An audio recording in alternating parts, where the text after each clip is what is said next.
یا صاحب الزمان یا وارث قرآن۔ عالم دین بیان کرتے ہیں واقعہ جرمنی کا واقعہ ہے، اور دو میاں بیوی جو کہ جرمن تھے اس زمانے میں، غالباً آیت اللہ میلانی وہاں ہوا کرتے تھے، ان کی خدمت میں آئے اور کہا کہ ہم مسلمان ہونا چاہتے ہیں۔ کہا کہ کیسے، کس طرح تم اسلام کی طرف متوجہ ہوئے؟ کہا کہ میری بیٹی ہے جو کہ شدید بیمار ہے، اور حادثے کی وجہ سے اس کے بدن کی ایسی ہے کہ وہ چل نہیں سکتی تھی، اپاہج تھی۔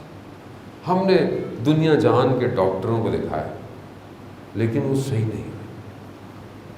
ہمارے وہاں پر ایک بوڑھی عورت کہ جس کا تعلق غالباً ایران سے تھا، کام کرنے آتی تھی، ایک دفعہ وہ آئی اور اس نے یہ کہا کہ مجھے یہ کہا کہ آپ آخری پیغمبر کی آخری بیٹی سے تب متصل ہوں، ان سے وسیلہ کراتے، ان کو کہیں کہ جس طرح آپ کی بدن کی پسلیاں ٹوٹ گئی تھیں، میری بیٹی پر کرم کیجیے، میری بیٹی کو شفا دے۔ کہا کہ میں کمرے میں بیٹھا ہوا یہ ساری چیزیں پڑھ رہا تھا، وہ بیوی بھی اپنے طریقے سے عبادت کرنے لگ گئی۔ اس نے بھی ہاتھوں کو بلند کیا، کہا یا سیدہ، گو کہ یہ لوگ مسلمان نہیں ہیں مگر آپ سے متصل ہوئے ہیں، بی بی عزت رکھ لیجیے۔ کہتے ہیں کچھ دیر گزری، میں نے کیا دیکھا، میری بیٹی دوڑتی ہی آئی، کہا کہ بابا خدا حافظ کریں، وہ جو ایک خاتون آئی تھی۔ کہا کہ ہوا کیا؟ کہا کہ میں اپنے بستر پر تھی اور ایک خاتون آئی اور اس نے میرے بدن پر ہاتھ پھیرا اور مجھے شفا دے دی۔ عزیزان محترم، وہ جو خود اپنی زندگی کے آخری لمحوں تک اپنے زخموں کو چھپاتی رہی، وہ خود جس نے حضرت علی کو نہ بتایا کہ ہاتھ کے زخم کیسے ہیں، چہرے کا کبوت کیسا ہے، پسلیاں کتنی ٹوٹی ہوئی ہیں۔ عزیزان محترم، کسی کی پسلیاں ٹوٹی ہوئی ہو نا تو اس کے لیے سانس لینا مشکل ہو جاتا ہے۔ دو روایتیں ہیں نا، یہ 75 دن کی روایت ہے، ایک 95 دن ہے۔ آپ تصور کریں کہ کم سے کم اگر 75 دن بھی تھے تو بی بی کس طرح چلتی تھیں۔ مقاتل یہی کہتے ہیں کہ دیوار کا سہارا لے کر ایک ہاتھ پسلیوں پر رکھ کر کس طرح بچوں کو کھانا کھلاتی ہوں گی۔ چھوٹے بچے، خدا ان کے ماں باپ کو ان کا اجر دے کہ جو بیوی کے لیے اس طرح گریہ کر رہے ہیں۔ اگر ماں بیمار ہو جائے بچے پریشان ہو جاتے ہیں، ماں بیمار ہو جائے بچوں کو کھانا کوئی نہیں دے سکتا، ماں بیمار ہو جائے بچے لباس نہیں پہن سکتے، چھوٹے بچے ہوتے ہیں۔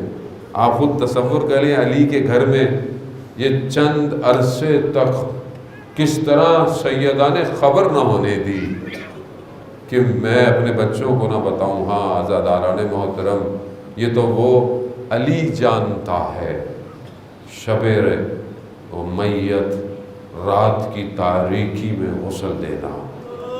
آپ سمجھ میں آتا ہے نا، بی بی نے کہا کہ مجھے دفن لی فی اللیل غسل لی فی اللیل، مجھے رات کو غسل دیجئے گا۔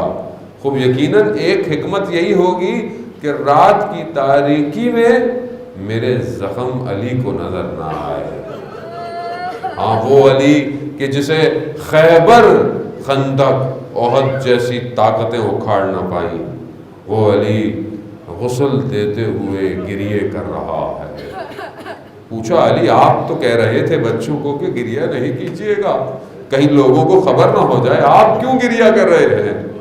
کہا فاطمہ اپنے زخم مجھ سے چھپاتی رہی، عزاداران محترم یہ علی کے لیے آسان نہیں ہے. بس چند جملے کہوں گا، ایام باقی ہیں، چلتے رہیں گے، مصائب آپ سنتے رہیں گے.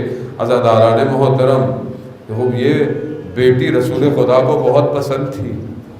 جب بی کو غسل کفن دے دیا گیا، جو ہے وہ بچوں کو، جب بچے اپنی ماں کے بدن سے آ کر لپٹے ہیں، عزاداران محترم کہتے ہیں کہ عرش پر کوہرام مچ گیا.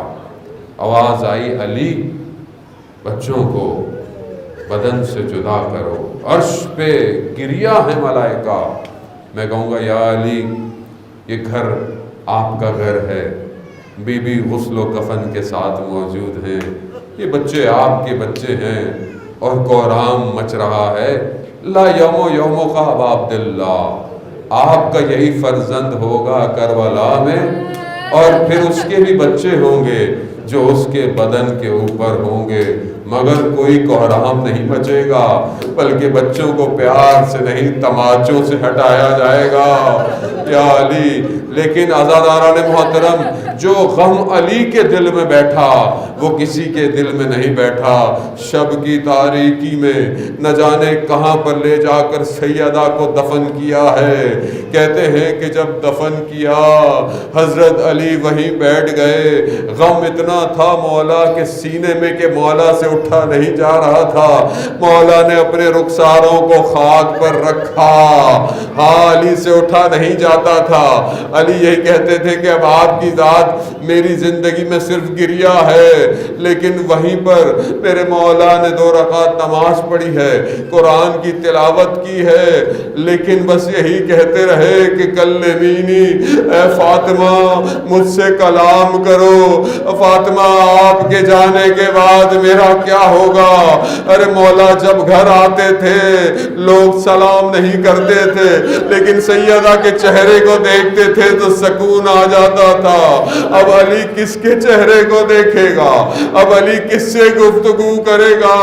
ہاں یا رسول اللہ، یہ امانت جو آپ نے مجھے دی تھی میں نہیں جانتا کہ اس کے ساتھ کیا کیا ہوا، لیکن امت نے اس امانت کو جو ہے وہ اس طرح نہیں لوٹایا. الا لعنت اللہ علی القوم الظالمین وسیعلم الذین ظلموا ای منقلب ینقلبون. پروردگار امام زمانہ کے ظہور میں تعجیل عطا فرما، ہمیں ان کے ناصروں، ان کے مددگاروں میں شمار فرما. پروردگار تجھے واسطہ حضرت سیدہ کا، تجھے واسطہ ان کی ٹوٹی ہوئی پسلیوں کا، تجھے واسطہ ان شب کی تاریکی کا، تجھے واسطہ علی کی تنہائی کا.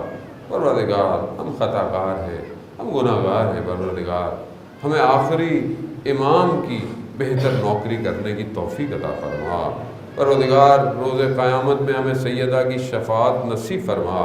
پروردگار ہمارے مرحومین کی مغفرت فرما. پروردگار اس کمیونٹی میں آپس میں محبت اور اتفاق پیدا کرنے کی توفیق عطا فرما. پروردگار اس کمیونٹی کو امام کے ظہور کے لیے تیار ہونے کی توفیق عطا فرما. پروردگار دشمنان اہل بیت، دشمنان اسلام اگر ہدایت کے قابل ہیں انہیں ہدایت عطا فرما، اگر ہدایت کے قابل نہیں انہیں کیفر کردار تک پہنچا. علماء کرام، مراجع کرام، تنظیمیں، آرگنائزیشنز، جو بھی جہاں بھی جماعت جس طریقے سے بھی دین کی خدمت کر رہے ہیں، پروردگار ان کی توفیقات میں اضافہ فرما. مسلمان جہاں بھی ہیں ان کی جان مال عزت آبرو کی حفاظت فرما. حاضرین مجلس میں جو سن رہے ہیں، جو دیکھ رہے ہیں، جو بھی مریض ہیں یا ان کے بھی کوئی مریض ہوں، ان کے ہمسائے مریض ہوں، ان کے رشتہ دار مریض ہوں، اور جتنے لوگوں نے مجھے التماس سے دعا کہی ہے، پروردگار تجھے حضرت سیدہ کے ان ایام کا واسطہ ان سب کو شفائے کاملہ اور عاجلہ عطا فرما. پروردگار ہم بہرحال ٹوٹے پھوٹے لفظوں سے تیری بارگاہ میں آتے ہیں، ہماری اس قلیل سی عبادت کو اپنی بارگاہ میں قبول فرما. اللہم ارزقنا زیارت الحسین فی الدنیا و شفاعتہ فی الآخرہ. ماتم حسین.